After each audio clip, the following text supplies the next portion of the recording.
fellas. I know I'm late to the fight announcements, but I just don't give a fuck. Dana White's been dropping heaters recently about some fights that are going to be taking place this year, but Dana at least try and look semi-interested in the fights that you're going to be announcing. The guy looks bored as fuck, but I'm going to be going over some of these fight announcements as well as this whole situation with Makhachev being forced to vacate the belt and not getting that double champ fight that a lot of people wanted to see, which I'm going to be getting into, as well as a certain fight that I can't quite put my finger on that hasn't been announced yet, which is quite concerning. But we'll go in there with the undisputed lightweight fight for UFC 317 as the headliner.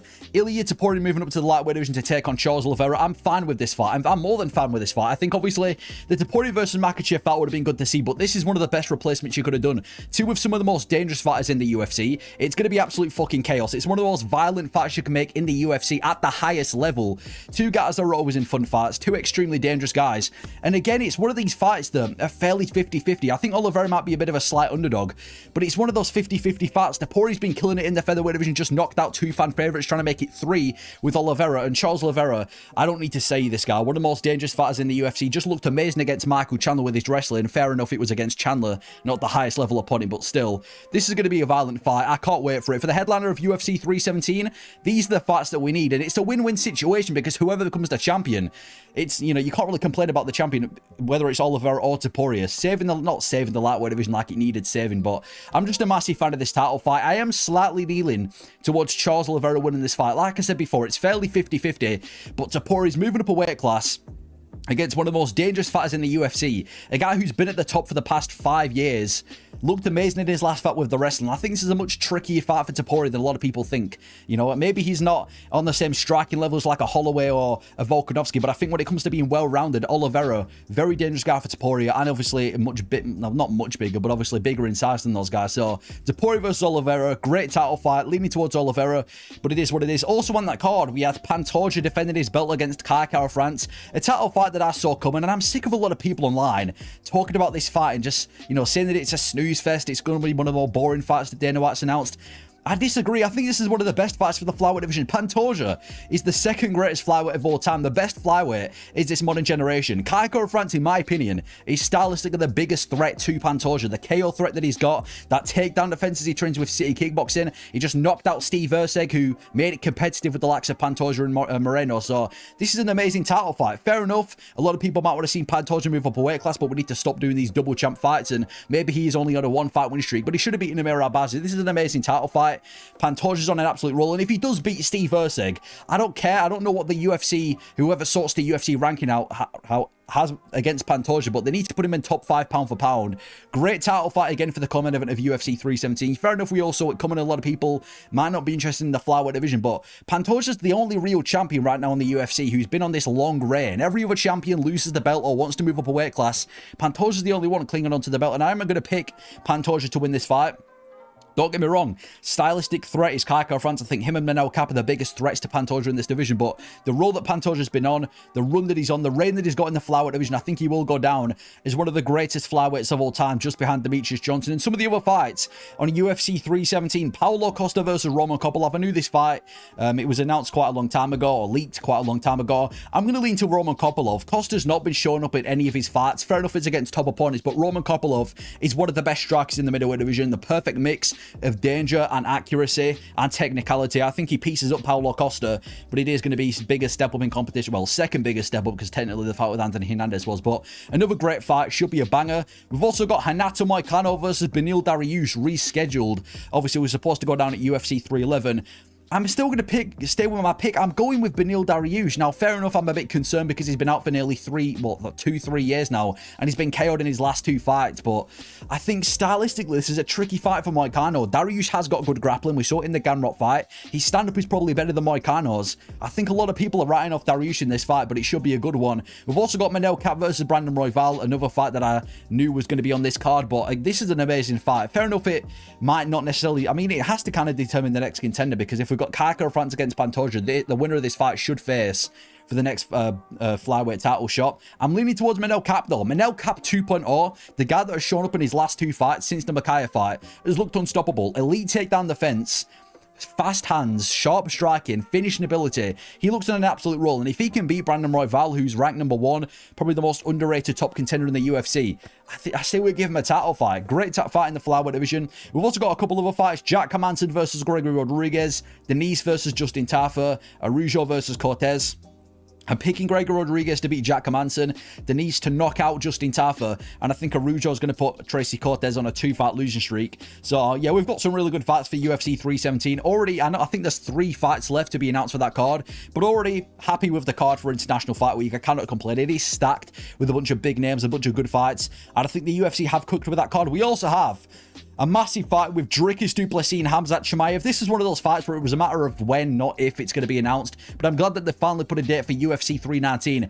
I think behind Jones versus Tom Aspinall, this is the best fight you can make in the UFC right now. It's very rare we see a fight for a belt between 2 guys that are undefeated in the UFC, 2 guys on an absolute roll, and it's still a 50-50 fight. This is genuinely the most intriguing fights. Khamzat Chimaev has been on a roll in the UFC, ragdolling everybody. Had a couple of close fights, but in his last fight, he went out there and absolutely mauled Robert Whittaker, worse than anybody's ever done to Whittaker before, and that's a guy with great takedown defense, and he's probably, you know, most on the top of most people's list for a future champion. Dricus Du Plessis, undefeated in the UFC with plot armor, probably finds a way to win this fight. Got the upset against Israel Adesanya, beat the shit out of Sean Strickland the second time around, had that finish over Robert Whittaker. He's on a roll too. The build up to this fight, the fight itself, can Dricus Du Plessis make it into the later round and destroy Chimaev? Can Chimaev maul him and ragdoll him early? The best wrestler versus the biggest plot armor in the UFC. The questions are going to be answered. If I had to pick someone, I'm going to go with Chimaev. I just think the wrestling of Khamzat Chimaev, he might be the most, I don't even know how to describe it. The guy just, he looks unstoppable with the grappling. That fight with Robert Whittaker is really what kind of made me buy into the hype of Chimaev. Not that he didn't have hype before, but he had that close fight with Burns and Usman. But that fight with Robert Whittaker, he trained his training camp. He's more locked in, just destroyed Whittaker in that fashion. I fail to see how anyone on the roster right now can beat or can survive the grappling of Khamzat Chimaev. But I think the winner of this fight will reign the middleweight division for the next few years. I really fail to see anybody right now in this division that poses a massive threat to Du Plessis and Chimaev apart from each other. We also have Jack Della Maddalena versus Islam Makhachev. Again, a fight that we kind of knew was coming. Dana White basically told us this would have been the next fight if JDM beat Bilal. And it hasn't got a date, but it is going to be the next for both of these guys. Not for the lightweight, or not, well, Makhachev's not going to be doing it for double champ status. He's just moving up a weight class. I think this is a better fight than Topuria versus Makhachev. Fair enough on paper, Topuria versus Makhachev in the build-up might have been better, but I think this is a much tougher fight for Islam Makhachev. I've been seeing a lot of guys on YouTube and a lot of comments on Twitter and everything of people saying that Makhachev destroyed JDM. I disagree. I think this is stylistically a terrible fight for Islam Makhachev. JDM's got good grappling. He showed it in the fight with Bilal Muhammad. I mean, he's shown it before. His ability to get back up on his feet is, you know, it's amazing. He's undefeated in the UFC. Some of the best boxing. Definitely a better striker than Makhachev. And that's not me trying to discredit the striking of Makhachev. I think this is a very bad matchup for Islam Makhachev. But again, he's pound for pound #1. You can't count the guy out. Again, one of the best fights the UFC can make. Fair enough, he might not have the hype of a Topuria versus Makhachev.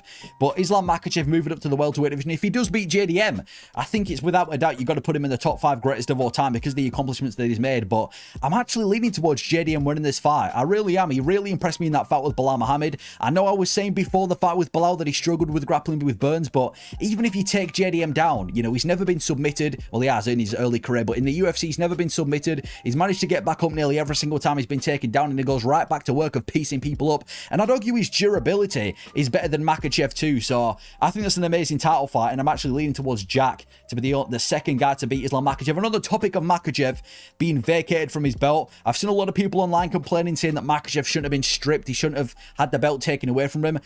Even though I understand if you are going to do double champ matchups, Makhachev's probably got one of the best cases for that. But I'm not mad about this because it keeps the division of 155 moving with Topuria versus Charles Oliveira. It lets Makhachev move up a weight class and still fight for a belt in a different weight class. And I don't really see Makhachev moving back down to 155 after moving back up to 170. So I don't really see, you know, the massive big deal over it anyway. So I'd rather have that than, you know, have Makhachev hold up the lightweight division and make Topuria versus Oliveira for an interim belt. We don't need any more of those in the UFC because they're completely useless. So that's my thoughts on that. Anyway, a couple other fight announcements. We've got Sharipati Magomedov versus Marc-Andre Barriault.